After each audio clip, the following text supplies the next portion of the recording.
सहनावतु सहनौ भुनक्तु सह वीर्यं करवावहै तेजस्विनावधीतमस्तु मा विद्विषावहै। ओम शांति शांति शांति। छांदोग्य उपनिषद की 40वीं कक्षा। छांदोग्य उपनिषद के 7वें प्रपाठक को हम देख रहे थे, जिसमें नारद और सनत कुमार की कथा है और उस चर्चा में एक से बढ़ के क्या, एक से बढ़ के क्या, उससे अधिक वो चर्चा बताते बताते आगे स्मृति तक पहुंचे कि स्मृति है तो है, नहीं तो बाकी चीजें उससे पहले की व्यर्थ जैसी हो जाती है और स्मृति की उपासना करनी चाहिए। अब इस पे नारद जी ने पूछा था कि क्या स्मृति से भी बढ़ करके भी है, स्मरण से भी बढ़ के कुछ है, तो उसका उत्तर देते हुए आगे 14वां खंड प्रारंभ करते हैं। प्रथम प्रवाक में सनत कुमार जी उत्तर देते हैं। तो कहा आशा वाव स्मरत भूयसी। आशा, मन में आशा रहती है, संभावना कि हाँ ऐसा होता होगा, ऐसा हो सकता है, एक मन में विश्वास रहता है, संभावना रहती है, हो जाएगा ऐसा, ऐसा कर सकता हूं मैं। तो आशा वाव स्मरत भूयसी, स्मृति से भी आशा अधिक बड़ी है। आशा इद्धो वही स्मरो मंत्रान अधीते। क्यों उससे बड़ी है? तो बोले आशा से जो प्रदीप्त है, जला हुआ है, यानी जिसमें आशा पैदा हो गई है, वो ही स्मरण करता हुआ मंत्रों का अध्ययन करता है। नहीं तो मंत्रों का अध्ययन ही नहीं करेगा, आशा ही नहीं है तो मंत्रों का अध्ययन क्यों करेगा वो? तो कुछ भी स्मरण करते हैं उसके पीछे आशा तो होगी, नहीं तो उसको याद ही नहीं होगा, वो याद करेगा ही नहीं उसको। तो आशा इद्धा वही स्मर मंत्रान अधीते, और न केवल मंत्रों का अध्ययन और ये स्मरण, कर्माणि कुरुते, न कर्म भी वही करता है जिसमें आशा है, नहीं तो उसके बिना कुछ भी कर्म नहीं करेगा व्यक्ति। पुत्रांश्च पशुश्च इच्छता, पुत्र और पशुओं की इच्छा करता है तो आशा में ही तो करता है, बिना आशा के कैसे करेगा? अगर पुत्र से कोई आशा ना हो, पशुओं से कोई आशा ना हो, तो उनकी इच्छा करेगा कोई व्यक्ति? नहीं करेगा ना। आशा तो रहती है, भविष्य की आशा रहती है, पशुओं से खेत में काम आएंगे, दूध देंगे, इत्यादि इत्यादि, जिसका जो है, अगर वो सब समाप्त हो जाए तो उनकी इच्छा नहीं करेगा, और ऐसे पशुओं की कोई इच्छा नहीं करता है। अब हैं पास में और वो नकारा हो गए तो उनको पालना होता है, वो एक अलग बात है। लेकिन किसी को कहो कि ये पशु दूध नहीं देता है, या बांझ है, या इसके और कोई बछड़े बछड़ी नहीं होंगे, उसकी कोई इच्छा नहीं करेगा।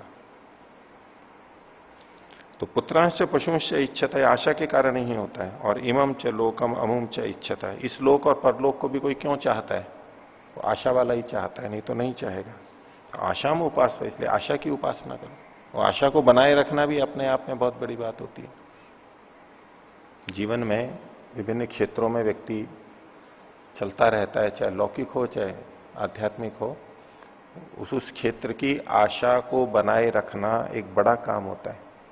नहीं तो निराशा आ जाती है, वो आशा नहीं रहती है, उत्साह रहित हो जाता है, सब ढीला पड़ जाएगा। आशा गई तो सब कुछ गया, कुछ भी नहीं, सब समाप्त हो जाता है। तो आशा इससे बड़ी है।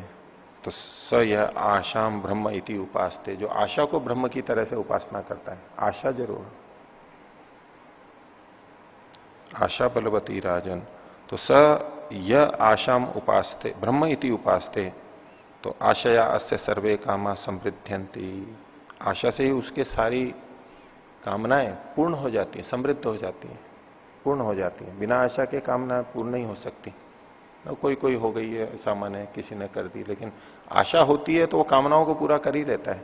इधर उधर से कैसे न कैसे आशा बलवान होती है तो कर ही लेता है व्यक्ति कामनाओं को पूरा। अमोघा अस्य आशीषो भवंती, उसकी जो इच्छाएं हैं अभिलाषाएं हैं वो व्यर्थ नहीं होती है, अमोघ होती है, मतलब सफल हो जाती हैं।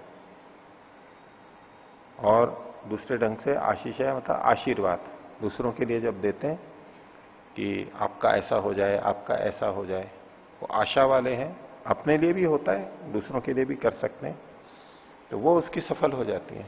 आशा इतनी बड़ी चीज है। तो बड़ा है तो यावत आशाया गतम, जहां तक आशा की गति है वहां तक उसका भी यथा कामचार हो जाता है। इसलिए आशा को ब्रह्म की तरह उपासना करें। फिर नारद जी ने पूछा, ये आशा से भी बढ़ करके कोई चीज है? हाँ, आशा से भी बढ़ के है। बताइए, वो बताइए मेरे को। तो आगे कहते हैं 15वें खंड में, प्राणो व आशाया भूमा भूयान। प्राण आशा से भी बढ़ करके है। ये प्राण से मतलब जीवन, आत्मा, यहां तक पहुंच गए। आशा के भी पीछे, आशा से भी बढ़ करके प्राण है, ये जीवन है, आत्मा उससे भी बढ़ करके है। उदाहरण दे रहे हैं, यथा व अरा नाभौ समर्पिता। जैसे कि अरे यानी पहिए के जो डंडियां होती हैं वो नाभि में बीच में जुड़ी हुई रहती हैं, समर्पित रहती हैं, उसके बिना उनका कोई महत्व नहीं है। वो डंडे अगर बीच में नाभि के एक्सल के उसके जुड़े हुए नहीं रहे तो व्यर्थ है, वो कोई काम के नहीं है। एवं अस्मिन प्राणे सर्वम समर्पितम। उसी प्रकार ये सारी चीजें, सारी चीजें मतलब वैसे सारी चीजें ले लीजिए, या तो पीछे से जो हम सारा करके आ रहे हैं, नाम से लेकर के और आशा तक, ये सारी चीजें कहां प्रतिष्ठित हैं, किससे जुड़ी हुई हैं? सब प्राण से जुड़ी हुई हैं।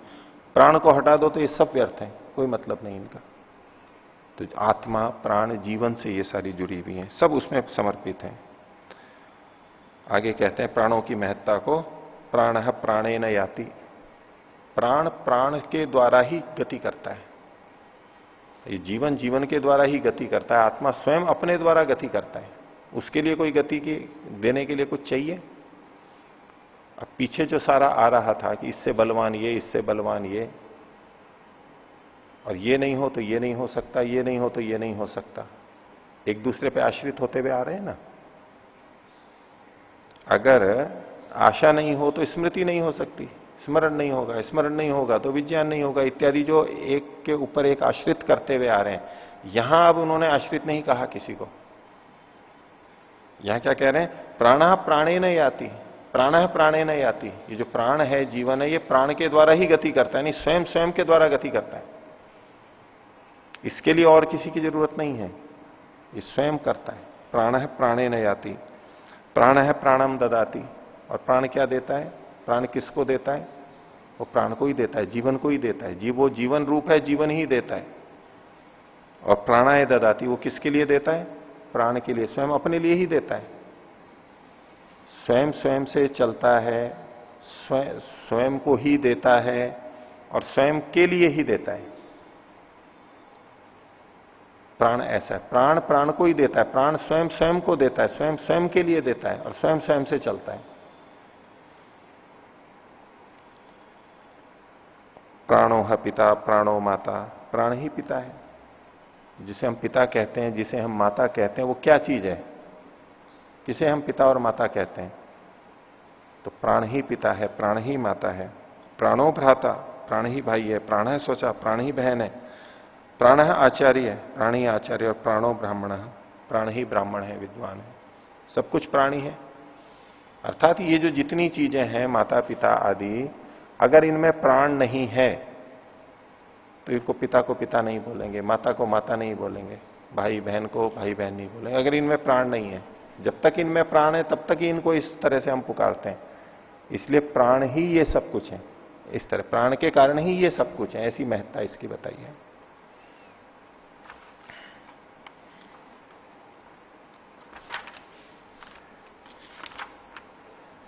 कई बार ये विचार आता है, प्रश्न आता है, कुछ लोग पूछते हैं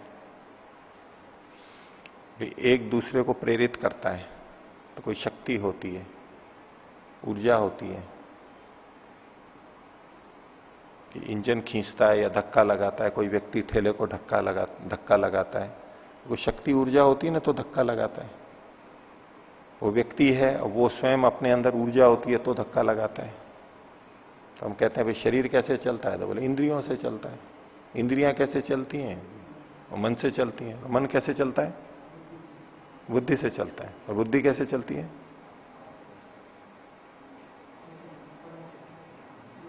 किससे चलती है? आत्मा से। और आत्मा किससे चलती है?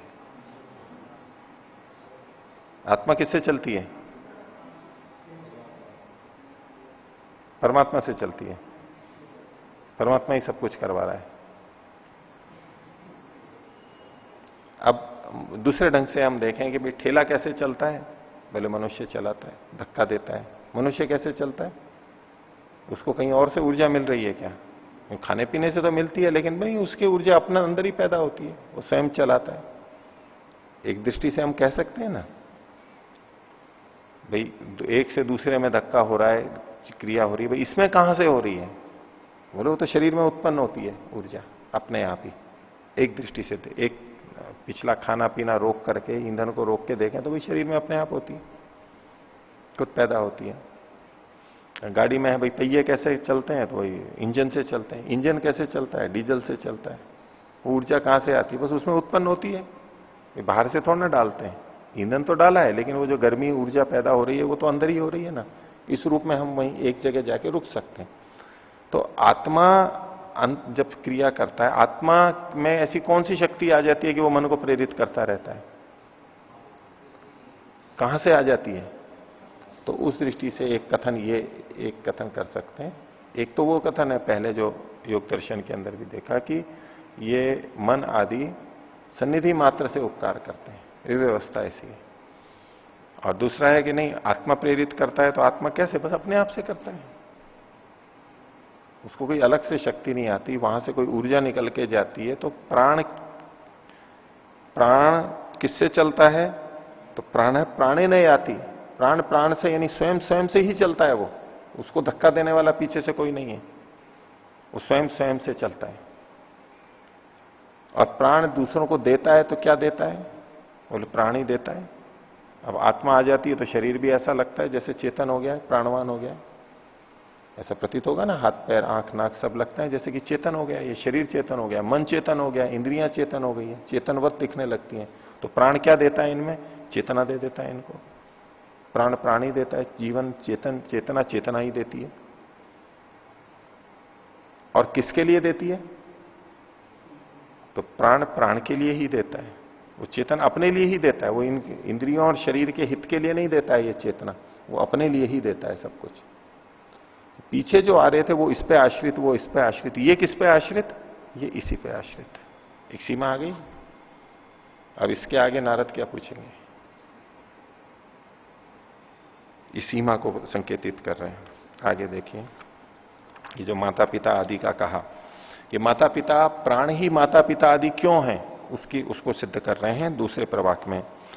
स यदि पितरम च व मातरम व भ्रातरम व स्वसारम व आचार्यम व ब्राह्मणम व किंचित भृशम इव प्रत्याह, वो व्यक्ति, कोई मनुष्य अपने पिता को, माता को, भाई को, बहन को, आचार्य को, ब्राह्मण को किंचित भृशम इव प्रत्याह, थोड़ा भी तेज बोल देता है, तो ऊंची आवाज में बोल देता है, गुस्से में बोल देता है,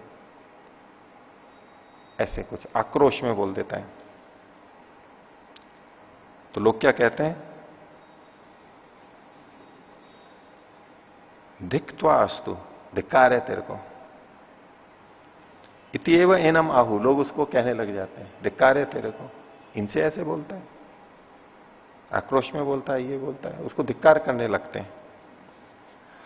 और क्या कहते हैं उसको? पितृहा वै त्वमसि, तो पिता का घातक है। पितृहा, वैसे जान से नहीं मार रहा है, लेकिन तो पिता की हत्या कर रहा है ऐसा करके। पितृहा त्वमसि, मातृहा वै त्वमसि, माता को मारने वाला है, माता की हानि करने वाला है। भ्रातृहा असि, भाई की हानि करने वाला है, बहन की हानि करने वाला है। स्वश्रीहा वै त्वमसि, आचार्य हा वै त्वमसि, और ब्राह्मण हा वै त्वमसि, तो आचार्य की हानि नाश करने वाला है, ब्राह्मण का नाश, उसकी हानि करने वाला है, उसको मारने वाला है। ऐसा उसको कह देते हैं, थोड़ा भी कह देते होते हैं। कब? जब उनमें प्राण होते हैं। आगे कहते हैं अथ यद्यपि एनान उत्क्रांत प्राणान, और फिर इन्हीं को, यही माता पिता भाई बहन आचार्य ब्राह्मण सब, जिनके प्राण उत्क्रांत हो चुके हैं, जा चुके हैं, यानी आत्मा चली गई है, अब मृत शरीर पड़ा हुआ है, तो शूलेन समासम व्यतिसम दहेत, शूल के द्वारा, शूल होता है ना बड़ा कांटा सा जिसमें डालते हैं वो डंडा या वो करके, जब जलाते हैं तो थोड़ा उलट पुलट करेंगे, लकड़ी को इधर उधर करेंगे और उसमें शूल भी डाल देंगे, कुछ भी कर देंगे तो, और अच्छी तरह से उनको जलाए। नई व एनम ब्रूयो पितृहासी थी, कोई भी नहीं कहता है कि तो पिता का घातक है। वहां थोड़ा सा बोल भी दिया तो कहते हैं तो पितृघातक है, और इधर जब मर गए प्राण चले गए हैं तो उसको जलाता भी है और डंडे भी मारता है और जो भी करता है, कपाल क्रिया करते हैं तो उसको सिर को फोड़ते हैं डंडा मार करके, ठोक देते हैं, उसमें ठेस पहुंचाते हैं तो टूटता है वो। तो कोई नहीं कहता कि पितृहासी, इतना करने पर भी।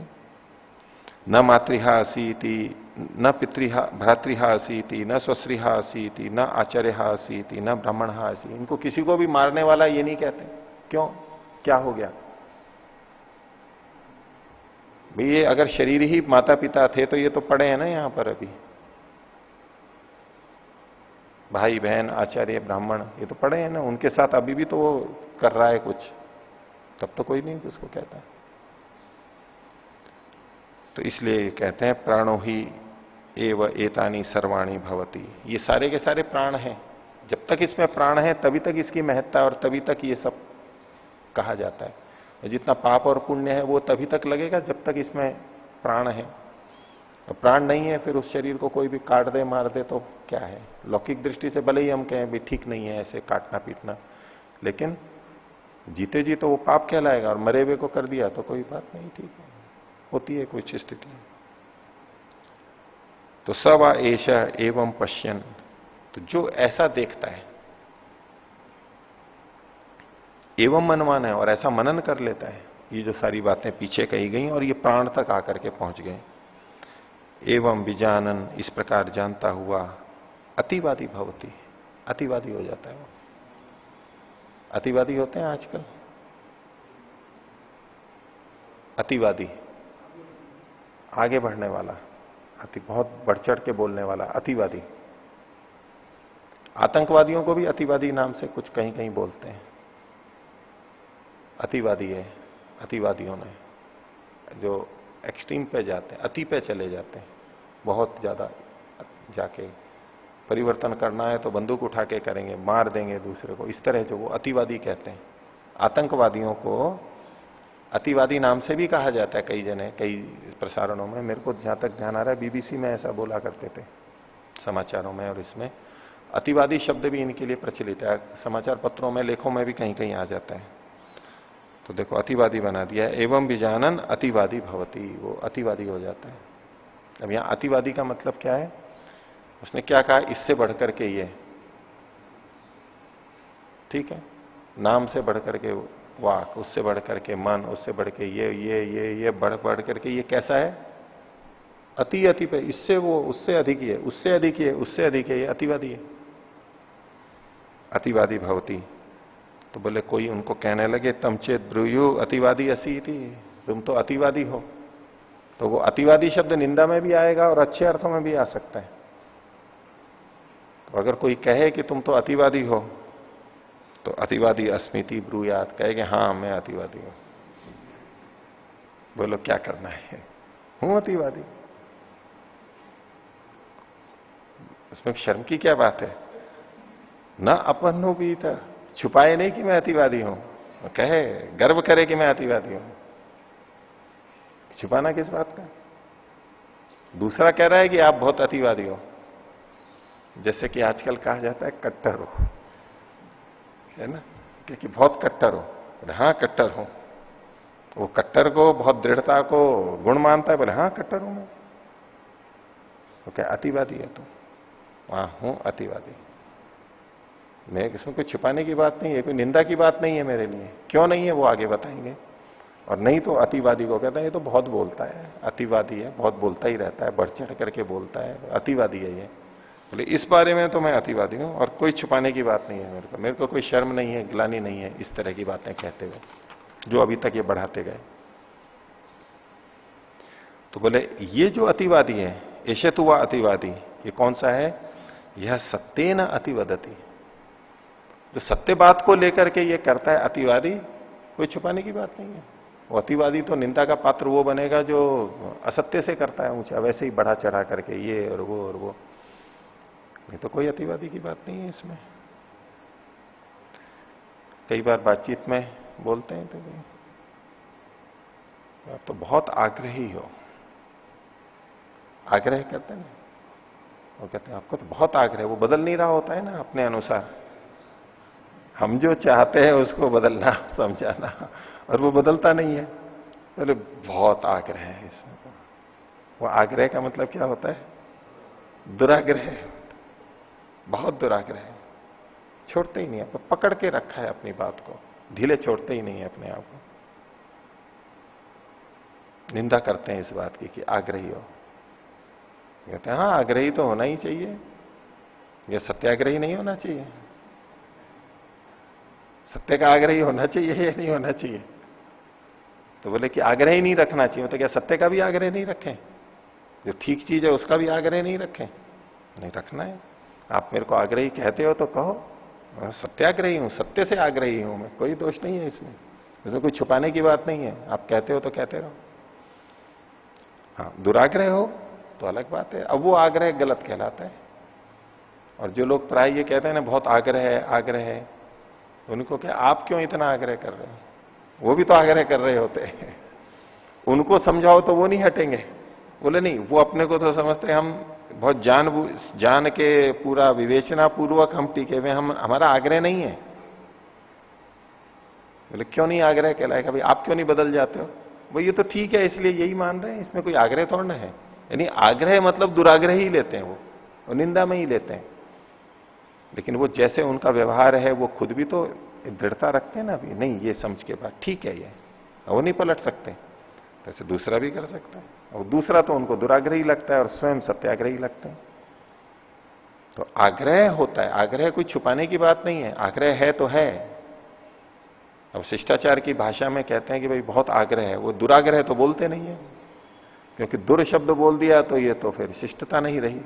बोले बहुत दुराग्रही है, तो बोले तो कठोर भाषी हो गया, तो उसकी जगह क्या बोलते हैं? आग्रही बहुत है। तात्पर्य तो आपका वही है, आप वो दुराग्रही के अर्थ में ही तो आग्रही शब्द बोल रहे हो, निंदा भी कर रहे हो, वो सब कर रहे हो।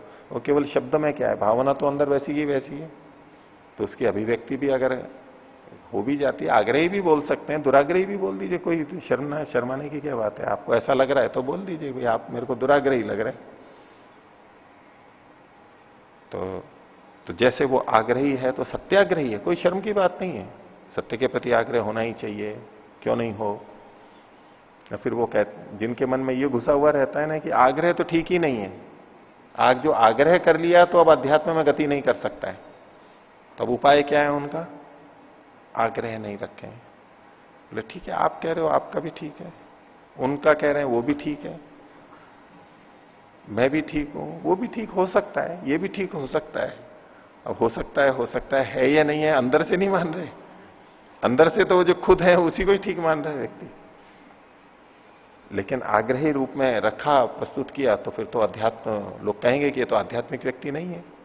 तो फिर कहते हैं कि नहीं ठीक है, आप ये भी ठीक हो सकता है, ये भी ठीक हो सकता है। और कोई वास्तव में ही ऐसा मानते हैं कि भाई सब ठीक है, आग्रह ही नहीं रखना, क्योंकि आग्रह किया और बाधा आ गई, बंध के बैठ गए। आग्रह किया मतलब तो खूंटे से बंध के बैठ गए, तो फिर आगे बढ़ नहीं सकते, इसलिए आग्रही नहीं होना चाहिए, ये मान रखा है उन्होंने। तो आग्रह शब्द ही नहीं कहलाना चाहते अपने लिए बिल्कुल भी।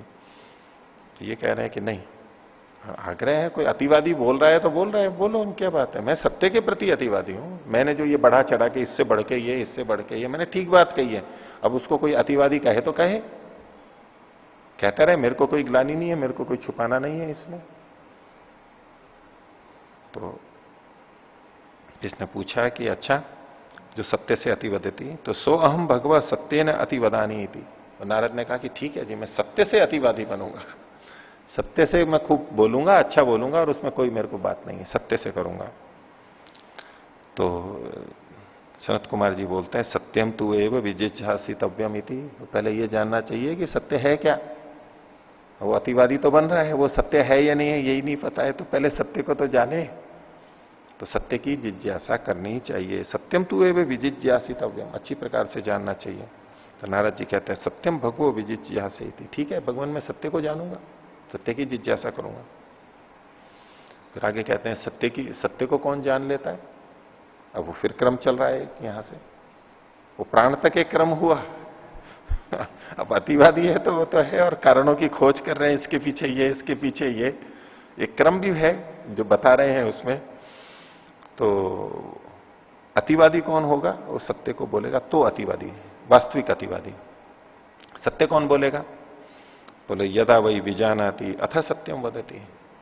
जो जानता है वो सत्य बोलता है, वो जानता ही नहीं है तो वो क्या बोलेगा, असत्य ही बोलेगा वो तो यदा वही विजानाति अथ सत्यम वदति न अविजानन सत्यम वदति। न जानते हुए वो सत्य बोल ही नहीं सकते, वो कुछ जानता ही नहीं है उस बारे में, बोलेगी सत्य बोलो आप, उस बारे में क्या बोलेगा, जानता ही नहीं है कुछ उसमें, और जो बोलेगा वो गलत आएगा उससे। तो जो जानता है वही सत्य बोल सकता है, नहीं तो नहीं बोल सकता, वो गलत बोलेगा। इसलिए सत्य बोलने के लिए पहले जानना आवश्यक है, जानो। तो विजानन एव सत्यम वदति, जानता हुआ ही सत्य बोलता है। विज्ञानम तु एव विजिज्ञासितव्यम, इस विज्ञान को ही जानो, पहले ज्ञान को जानो। तो विज्ञानम भगवो विजिज्ञासे, ठीक है भगवान मैं विज्ञान को जानूंगा, ये ठीक है। तब अभी जानता कब है आदमी, कब जानता है, तो कहा यदा वही मनुते अथ विजानाति, जब मनन करता है तो जानता है, बिना मनन किए जान ही नहीं पाता है वो। ये सुना करा बस वो कहे कि जान लिया, वो जानना नहीं होता है। वो बोलेगा तो कुछ ना कुछ गलत बोल जाएगा।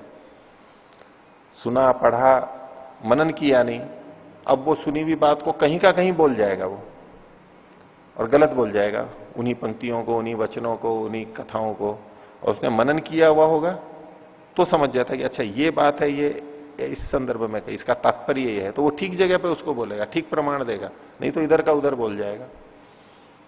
तो बिना मनन किए हुए जान नहीं सकता, जाने बिना सत्य नहीं हो सकता, और जो सत्य नहीं होता वो अतिवादी नहीं हो सकता, नहीं तो वो गलती हो जाएगा। तो यदा वही मनुते अथा विजानाति न अमत्वा विजानाति, बिना मनन किए तो कोई जान ही नहीं पाता है। जिसने अच्छी तरह जाना है मतलब मनन तो किया है उसने। मत्वा एव विजानाति, तो मतिस्तु एव विजिज्ञासितव्यम, तो पहले इस मनन को, मति को जानो।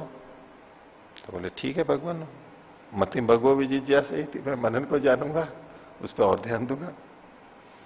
फिर कहा कि मनन कब करता है व्यक्ति, तो फिर आगे बढ़ा दी बात को, यदा वही श्रद्धाति अथ मनुते, जब श्रद्धा होती है तब मनन करता है, नहीं तो मनन ही नहीं करेगा व्यक्ति। उसमें कुछ विश्वास हो, श्रद्धा हो, भाई यहां कुछ हो सकता है, अच्छा हो सकता है, तभी तो वो मनन करेगा, नहीं तो क्यों मनन करेगा वो।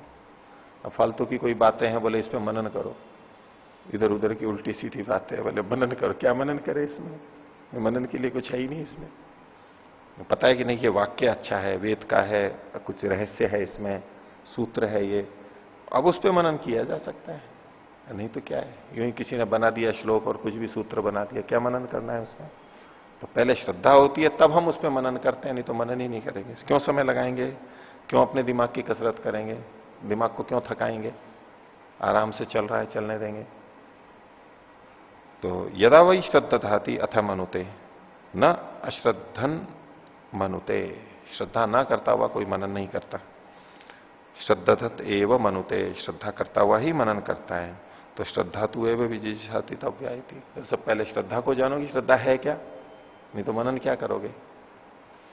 बोले श्रद्धा भगवो विजिज्ञासित, ठीक है भगवान मैं श्रद्धा को जानूंगा, जानना चाहता हूं। तो श्रद्धा को जानना है तो भाई श्रद्धा कब आती है, और आगे का यदा वही निस्तिष्ठति अथ श्रद्धाति, जब निष्ठा होती है उसमें ठहरता है, स्थित होता है, तब श्रद्धा आती है। उसमें ठहरता ही नहीं है तो श्रद्धा कहां से आएगी। किसी जगह ठहरता ही नहीं है, किसी शास्त्र में ठहरता ही नहीं है, कुछ थोड़ा रुक करके उसको सुनता पढ़ता देखता ही नहीं है, टिकता ही नहीं है, तो श्रद्धा कहां से होगी उसमें। जहां टिकता है वहां श्रद्धा हो जाती है, उसको देखता है, करता है। न वेत्ति यो यस्य गुण प्रकर्षम सतस्य निंदाम सततम करोति। गुण के प्रकर्ष को ही नहीं जानता है तो उसकी निंदा करता है। उस पर टिकता है, उसको देखता है, समझता है, तो उसमें श्रद्धा होती है। फिर उस पर मनन होता है। वो टिक ही नहीं रहा है उसमें, वेद मंत्रों पे टिक ही नहीं रहा है, वेदों पे टिक ही नहीं रहा है, तो वेदों पे क्या श्रद्धा होगी। तो पहले निस्तिष्ठति, थोड़ा ठहरता है वहां पर, रुकेगा जहां पर। तो यदा वही निस्तिष्ठति अतः श्रद्धाति, न अनिस्तिष्ठन श्रद्धाति। जो न ठहरता हुआ व्यक्ति कभी भी श्रद्धावान नहीं होता है। निस्तिष्ठन एवं स श्रद्धाति, अच्छी प्रकार से ठहरता हुआ ही श्रद्धा करता है। तो निष्ठा तू एवं विजिज्ञासितव्य, ठीक है, निष्ठा को पहले जानो। निष्ठाम भगवो विजिज्ञासे, मैं निष्ठा को जानूंगा पहले। कई बार बातचीत करते हैं या किसी को अलग अलग विचारधारा वाले होते हैं तो कहते हैं एक बार सुन तो लो। कहते हैं बहुत अच्छी चीज है, श्रद्धा करनी चाहिए। बोले नहीं, मेरे को किसी में श्रद्धा नहीं। बोले एक बार सुन तो लो। वो सुनेगा ही नहीं तो कहां से करेगा। तो चाहते हैं कि एक बार सुन लो, फिर आपको मानना ना मानना आपकी मर्जी है। वो चाहता तो यही कि सुने और फिर मान जाए, लेकिन उधर से उसको मुक्त करता है पहले तो। बोले आप मानो ना मानो आपकी इच्छा है, लेकिन एक बार सुन तो लो मेरी बात, देख तो लो एक बार पहले, फिर करना। बिना देखे बिना टिके उस पर आप कैसे करोगे।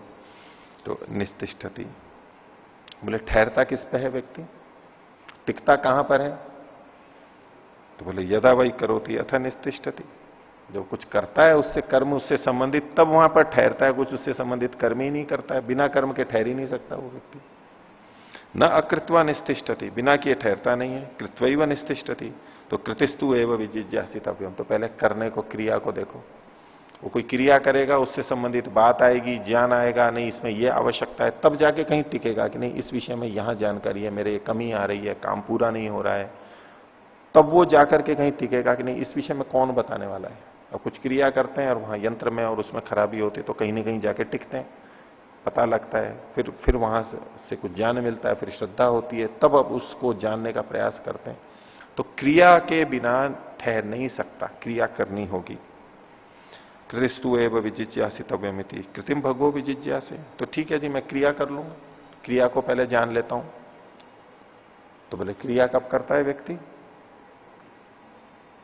तो कहा यदा वही सुखम लभते अथा करोते, जब सुख प्राप्त करता है तब उसको करता है, नहीं तो नहीं करेगा। क्यों करेगा वो, जिससे दुख मिलता है उसको क्यों करेगा, कभी नहीं करेगा। तो कहा यदा वही सुखम लभते अथा। अब ये आत्मा के स्वभाव पे पहुंच गया बिल्कुल। सारी चीजें जो हैं वो अंदर सुख के ऊपर केंद्रित है। उसको सुख मिल रहा है तो करेगा और विचार करेगा, ठहरेगा, श्रद्धा करेगा, मनन करेगा, सब कुछ सारी चीजें होगी, स्मृति करेगा उसकी, सब कुछ होगा, नहीं तो नहीं होगा। तो यदा वही सुखम लभते अथ करोति, न असुखम लब्ध्वा करोति, जिसमें सुख नहीं मिला है उसको नहीं करेगा, दुख मिला है उसको नहीं करेगा। और सुखम एवं लब्ध्वा करोति सुखम तु एवं विजिज्ञासितव्यम, तो बोले सुख को जानो पहले। तो बोले ठीक है मैं सुख को जानूंगा, सुख है क्या। अब दुनिया सुख के पीछे भाग रही है, लेकिन पूछो कि सुख है क्या, सुख है क्या, किसमें सुख है, क्या सुख है, बड़ा मुश्किल हो जाए कहना। क्योंकि जिसमें सुख देखता है उसी में कभी दुख भी आ जाता है। इसको सुख माने नहीं माने, सुख मान के चल रहा है फिर उसमें भी तृप्ति नहीं होती है, तो क्या है सुख। तो सुख को जानो, किसमें सुख मतलब है यहां पर पूर्ण सुख। वो सुख कहां है, वास्तविक सुख जिसके बाद हम तृप्त हो जाते हैं। तो उसके लिए आगे कहते हैं यो वही भूमा तत्सुखम, जो भूमा है, भूमा मतलब जो बहुतायत से है, बड़ा है, उसमें सुख है, नहीं तो नहीं है। नाल पे सुखम अस्ति, अल्प में सुख नहीं है। तो क्या होना चाहिए, हर चीज अधिक होनी चाहिए। ठीक है, ये आध्यात्मिक बात है या भौतिक बात है। भौतिक बात किस पे चल रहा है, यो वही भूमा तत्सुखम, नाल पे सुखम होती। कम पैसे में सुख नहीं है, कम कपड़ों में सुख नहीं है, कम भोजन में सुख नहीं है, छोटे मकान में सुख नहीं है। सब चीज अधिक अधिक अधिक अधिक होती है, तभी तो अधिक करता जा रहा है वो। कम में नाल पे सुखम अस्ति, अल्प में तो सुख है ही नहीं। और अध्यात्म में क्या पाठ पढ़ाया जाता है? आवश्यकताओं को कम करो, अपरिग्रह करो, कम से कम होगा तो उतना सुख आएगा। यही तो पढ़ते हैं ना। बताइए, इसको अध्यात्म का ग्रंथ कहें या भौतिकवाद का ग्रंथ कहें?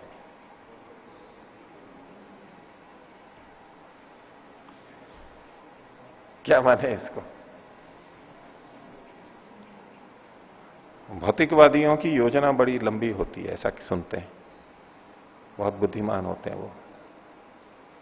सदियों पहले उन्होंने इसमें भी डाल दी हैं चीजें, मिश्रण कर दी हैं आध्यात्मिक ग्रंथों में।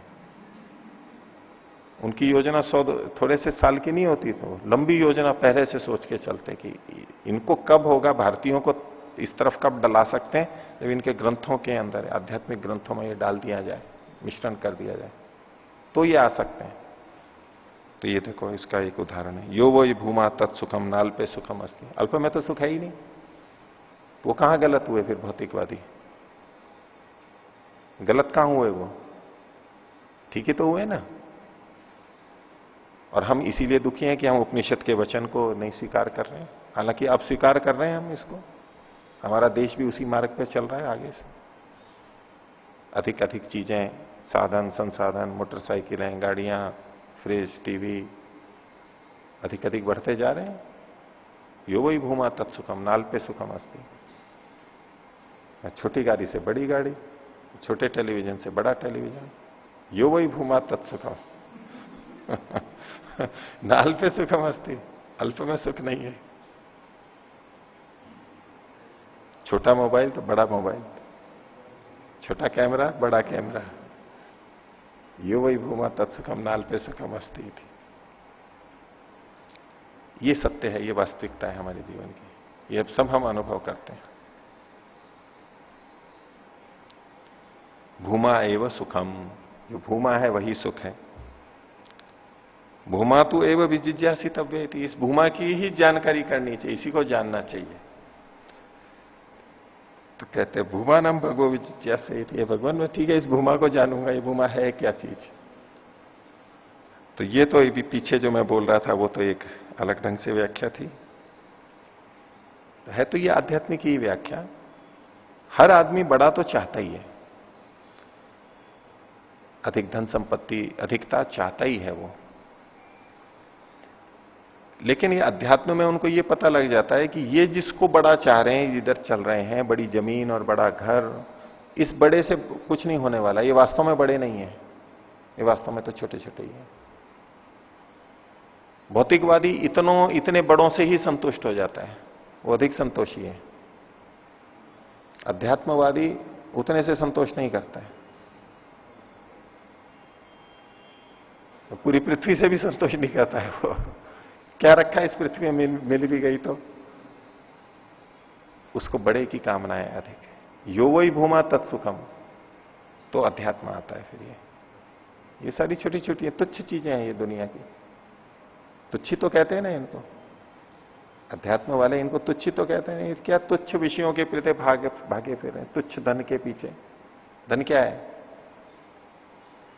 तुच्छ जमीन के पीछे, तुच्छ शरीरों के पीछे, तुच्छ यश के पीछे, छोटे छोटे सुखों के पीछे भाग रहे हैं। सारे तुच्छ ही तो हैं, छोटे छोटे से ही तो हैं। इसको क्या चाहिए? भूमा चाहिए, बड़ा चाहिए। किसकी प्यास बड़ी है? आध्यात्मिक व्यक्ति की प्यास बड़ी है। असंतोषी कौन है? आध्यात्मिक व्यक्ति। वास्तव में वो असंतोषी है, तभी तो वैराग्य होता है उसको। जिसको इसी में संतोष है अंदर से तो यही है ना, इससे कोई बात नहीं, ऐसा ही तो है। इतने से संतुष्ट नहीं है। नाल पे सुखम अस्ति, मेरे को इससे बड़ा चाहिए, इससे बड़ा चाहिए। वो थोड़ी देर में संतुष्ट हो जाते हैं, भाई चलो ठीक है, इतना ही ठीक है।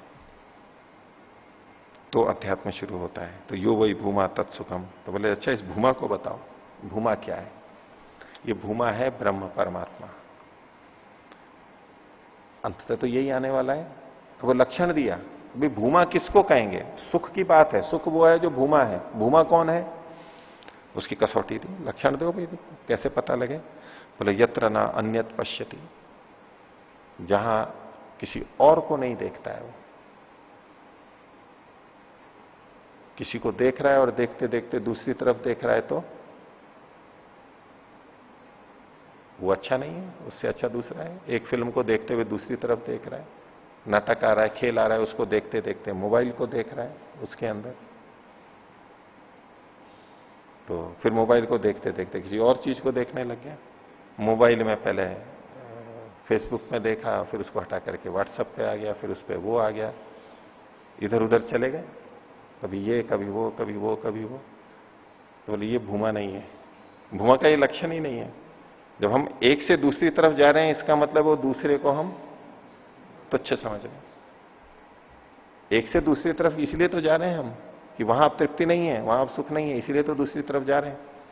इस होटल को छोड़ के उस होटल, इस होटल को छोड़ के वहां पर, अलग अलग अलग अलग अलग, वहां तृप्ति नहीं हो रही है। इस भोजन को छोड़ के वो भोजन, वो छोड़ के वो भोजन, क्योंकि पहले से तृप्ति नहीं होती है, वो ज्यादा ज्यादा होता है तो उब जाते हैं उसमें। तो जहां पहुंच करके यत्र न अन्यत पश्यति, और कुछ नहीं देखता है, दूसरे को नहीं देखता है, बस उसी को ही देखता रह जाता है। न अन्य श्रोणोति, दूसरे को सुनता ही नहीं है, बस उसी को ही सुनता हुआ रह जाता है, एक टक और कुछ नहीं।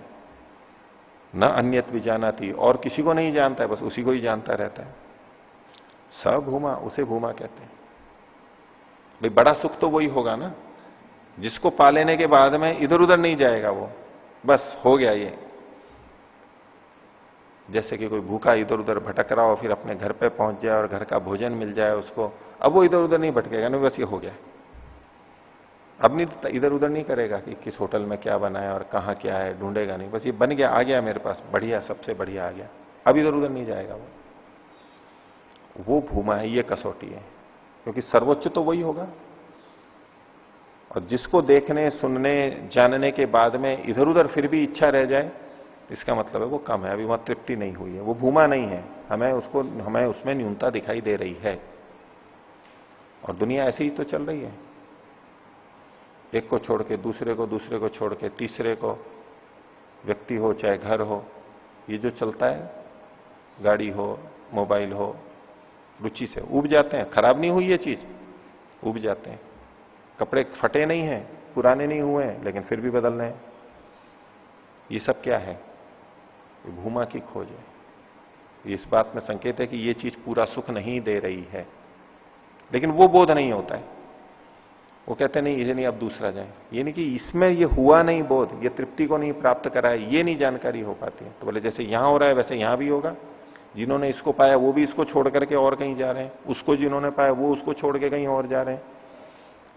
अपना और दूसरों का देख करके जब व्यक्ति सोच लेता है, विवेक आ जाता है, वैराग्य आ जाता है, ये अध्यात्म शुरू हो जाता है।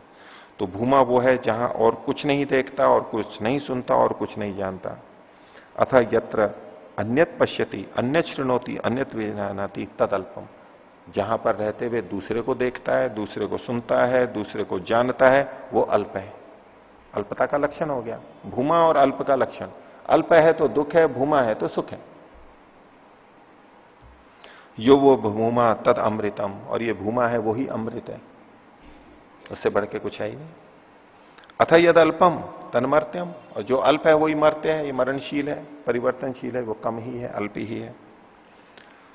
स भगवा कस्मिन प्रतिष्ठित है? नारद ने पूछा ये किसमें प्रतिष्ठित है?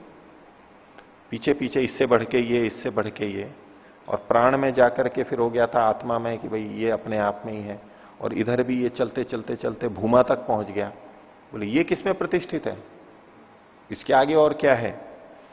तो उसका बोलता है स्वे महिमनी, वो अपनी महिमा में प्रतिष्ठित है, किसी पे प्रतिष्ठित नहीं है, वो स्वयं स्वयं पे ही प्रतिष्ठित है, उसी की अपनी महिमा है, उसी में वो प्रतिष्ठित है। या तो ये कह लो, अथवा यदि वह न महिमनी थी, वो किसी दूसरे की महिमा में प्रतिष्ठित नहीं है। वो किस पे प्रतिष्ठित है? तो या तो यूं बोल दो वो अपने पे प्रतिष्ठित है, अथवा यूं बोल दो वो किसी पे प्रतिष्ठित नहीं है। एक ही बात है। यहां अब इसके आगे कुछ नहीं कह सकते, ये अंतिम स्थिति आ गई। तो उधर तो वो क्रम चलते चलते प्राण पे पहुंचे थे, यानी आत्मा पे पहुंचे थे, और इधर क्रम में चलते चलते परमात्मा पे, भूमा पे पहुंच गए। ये अंतिम चीजें। बाकी जो चीजें थी प्रकृति और चीजें, शरीर और उससे बनी हुई और उससे जुड़ी हुई सारी चीजें थी, उपयोगी हैं, लेकिन अंतिम स्थिति है प्राण आत्मा, और इधर ये परमात्मा। तो या तो स्वे महिमनी ऐसा कह दो, यदि वा न महिमनी थी, अथवा किसी की भी महिमा में नहीं है। आगे वो कहते हैं, लोग ये कहते हैं गो अश्वम यह महिमा, बोले यहां गाय और अश्व ये महिमा है, क्योंकि ये जब होते हैं तो महिमा हो जाती है व्यक्ति की। इति आचक्षते, ऐसा लोग कहते हैं। हस्ति हिरण्यम, हाथी और सोना, दास भार्यम, दासियां, नौकर चाकर, पत्नी आदि, क्षेत्राणी आयतनानी इति, बड़े बड़े खेत और अन्य जो आधार हैं वो घर आदि। तो बोले नाहम एवं ब्रवीमी, मैं ऐसा नहीं बोलता हूं। लोग कहते हैं, लोग ये कहते हैं कि महिमा है, मैं ऐसा नहीं बोलता हूं। सनत कुमार जी बोल रहे हैं नाहम ब्रवीमी, मैं ऐसा नहीं बोलता हूं। बोले मैं क्या बोलता हूं? ब्रवीमी इति हा वाच, मैं तो ऐसे बोलता हूं इनके बारे में। क्या? अन्यो अन्यस्मिन प्रतिष्ठता इति, ये एक दूसरे के प्रतिष्ठित है, ये अपने आप में प्रतिष्ठित नहीं है। अब गाय की प्रतिष्ठा तब है, गाय दूसरों पे आश्रित है, दूसरे गाय पे आश्रित है, एक पशु दूसरों पे आश्रित है, पेड़ पौधों पे आश्रित है, पेड़ पौधे और किसी पे आश्रित हैं, एक दूसरे पे आश्रित हैं। ये तो इनकी क्या महिमा, ये क्या महिमा वाले हुए जो दूसरे पे आश्रित हुए? महिमा तो उसकी जो अपने पे आश्रित हो, जो किसी पे भी आश्रित नहीं हो, वो है महिमा वास्तविकता। जो दूसरे पे आश्रित है, पराश्रित है, वो क्या महिमा है? तो वो जो भूमा है जो किसी पे आश्रित नहीं है, उसके लिए आगे कह रहे हैं स एष अधस्तात, वही नीचे से है, उसकी व्यापकता बता रहे हैं। स उपरिष्ठात, वो ऊपर से है, ऊपर भी है। स पश्चात, वो पीछे से है। स पुरस्तात, वो सामने से है। स दक्षिणतः, वो दाहिनी तरफ से है। स उत्तरतः, वो उत्तर दिशा से है। स एव इदम सर्वम इति, वही ये सब कुछ है, सब ओर से वही है, सारा आधार वही है, इतना व्यापक है। तो ये तो सनत कुमार जी ने अपनी तरफ से कहा उसके लिए। अब आगे कहते हैं अथा तो अहंकार आदेश, अहंकार का आदेश कर रहे हैं। तो अध्यात्म में भी अहंकार की बात है। अहंकार मतलब मैं का कथन करते हुए, वो ब्रह्म स्वयं परमात्मा अपने लिए अब कह रहा है। ये तो सनत कुमार जी ने उसके लिए कहा, वो सनत कुमार जी नहीं कह रहे हैं, बोले भाई परमात्मा स्वयं भी अपने लिए ये कहता है। क्या अहंकार आदेश है? एवं अहम एवं अधस्तात, सारी भाषा वो ये अहम का प्रयोग किया, यह अहंकार आदेश है। मैं ही नीचे से हूं, अहम उपरिष्टात, मैं ऊपर से हूं, अहम पश्चात, मैं पीछे से, अहम पुरस्तात, मैं सामने से, अहम दक्षिणतः, मैं दाहिनी ओर से, और अहम उत्तरतः, अहम एवं इदम सर्वमिति, मैं ही सब कुछ, मैं सब ओर से मैं हूं, सर्वव्यापक हूं।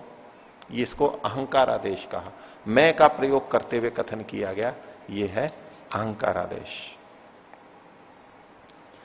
आगे अथाथा आत्मादेश, अब इसी बात को आत्मा शब्द का प्रयोग करते हुए किया जा रहा है। आत्मा आदेश कथन किया, निर्देश किया जा रहा है। क्या?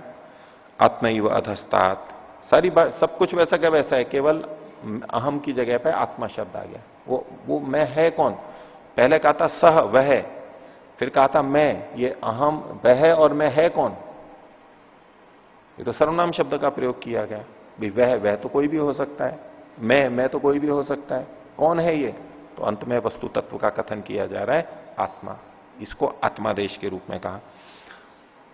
तो आत्मा एवं अधस्तात, आत्मा उपरिष्टात, आत्मा पश्चात, आत्मा पुरस्ताद, आत्मा दक्षिणतः, आत्मा उत्तरतः, आत्मा एवं इदम सर्वमिति, आत्मा ही सब ओर से है, आत्मा की सर्वव्यापकता। ये मैं और वह कौन है, ये आत्मा के बारे में कहा जा रहा है, यानी परमात्मा के बारे में कहा जा रहा है। सवा एशा एवं पश्यन, तो जो कोई उपासक इसको ऐसा जान लेता है, सवा एशा एवं पश्यन, ऐसा देखता हुआ, एवं मनमाना, और ऐसा मानता हुआ, और एवं विजानन, ऐसा अच्छी प्रकार से जानता हुआ होता है, तो क्या स्थिति में, किस स्थिति में पहुंच जाता है? आत्मरति, वो अपने आप में ही रत हो जाता है, अपने आप में मग्न हो जाता है, इधर उधर नहीं जाता है। फिर अब वो इस समाधि की स्थिति आ गई, या संप्रज्ञात की स्थिति आ गई, समाधि लग गई उसकी, अपने में ही हो जाता है। आत्मक्रीड़ा, अपने में ही क्रीड़ा करता है, दूसरी ओर इधर उधर कहीं जाने की, प्रकृति में और कहीं जाने की उसको जरूरत ही नहीं है। आत्ममिथुन, स्वयं ही स्वयं का साथी बन जाता है, स्वयं ही स्वयं का जोड़ा बन जाता है। आत्मानंद, वो अपने में ही आनंद वाला हो जाता है, इधर उधर जाना ही नहीं उसको। और क्या होता है? सस्वराट भवती, वो अपना राजा स्वयं हो जाता है, अपना ही राजा होता है, स्वराट हो जाता है।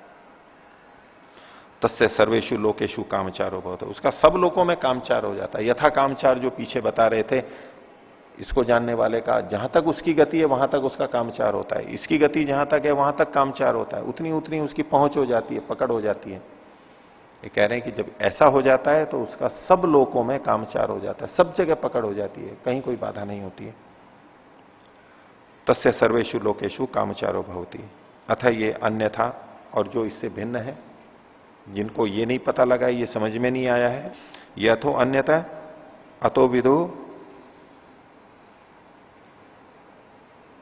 अथा ये अन्यथा अतो विदु, जो इससे भिन्न जानते हैं, अर्थात जो ये नहीं जानते कि आत्मा ही सब तरफ है, आत्मा ही अंदर है बाहर है, इस तरह से जो नहीं जानते, भिन्न प्रकार से जानते हैं, तो अन्य राजा नस्ते, वो अन्य राजा वाले होते हैं। ये स्वराट होता है, ये स्वयं राजा होता है, अपना राजा स्वयं होता है, अपना अधिकारी, अपना नियंता स्वयं बन जाता है, स्वराट बन जाता है। और जो इसको नहीं जानते तो अन्य राजा वाले होते हैं, उनके राजा कोई और होते हैं, वो स्वयं का राजा नहीं होता, अपने आप का राजा नहीं होता। जो आजकल लोक में भी बोलते हैं, जो मनमर्जी में चलता है ना, उसको कहते हैं ये मन का राजा, अपना राजा ये स्वयं ही है, इसको कोई नहीं बता सकता, अपने आप चलते हैं। वो एक निंदित अर्थ में बोलते हैं वहां पर। तो ये ऐसा होता है, इसको और किसी की चिंता नहीं, अपने ढंग से चलेगा, अपना ही सब कुछ होगा। लेकिन जो ये नहीं जानता है वो अन्य राजा वाला होता है, अन्य उसको चलाते हैं, अन्यों के अनुसार उसे चलना होता है। अन्य राजा नस्ते क्षय लोका भवंती, और उसके जो लोक होते हैं वो क्षीण होने वाले होते हैं, वो कुछ भी प्राप्त करता है वो क्षीण होने वाला होता है, शीघ्र ही नष्ट हो जाता है। तेषाम सर्वेषु लोकेषु अकामचारो भवति, उनका सब लोकों में कामचार नहीं होता है। जहां जहां जितना जितना किया है वहां यथा कामचार होगा, सब लोकों में नहीं हो सकता उनका। ये ऊंची स्थिति बताई।